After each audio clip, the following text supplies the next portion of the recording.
le sujet qu'on a commencé par traiter hier, le fameux TikToker. Donc, je vous explique pour nos téléspectateurs.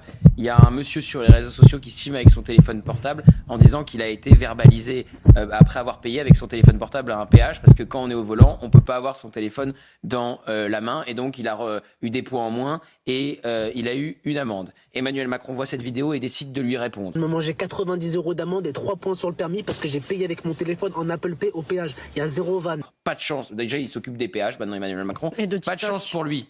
Ce TikToker, donc, qui est sur les réseaux sociaux, est un islamiste. Allahu Akbar. Voilà, comme par hasard. Hop là. Hier, hein, il est pour la polygamie, pour la baya. Enfin, vraiment, il est dans une bonne ligne islamiste. Comme d'habitude. Et il ajoute qu'il a dû payer une amende, et donc il était donc islamiste, et en plus il est mytho. Il est mythomane. Oh les bâtards. Joker fort, je me casse. Joker.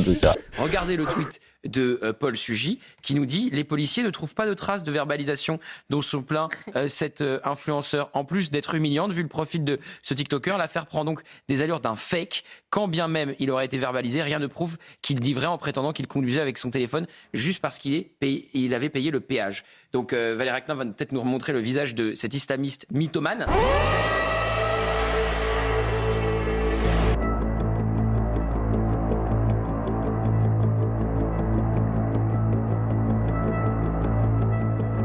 Donc vous vous rendez compte, Aminel Khatmi, on a un président de la République qui répond déjà sur la question des péages.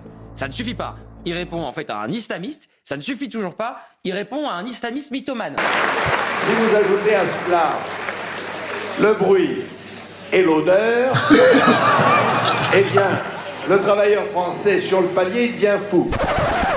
Mais alors, d'abord, j'allais vous dire, ça ne m'étonne guère. J'ai fait tout à l'heure le parallèle avec Monsieur Bellatar.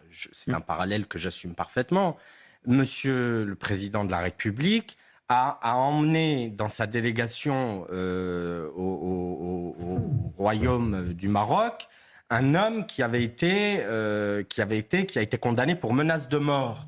Et qui, y compris, s'est fait connaître dans le débat public pour des positions qui étaient des positions proches de mouvements islamistes. Donc ça n'a pas semblé manifestement le déranger d'emmener quelqu'un qui était proche des islamistes saluer le roi du Maroc. Mais où sont les conseillers ?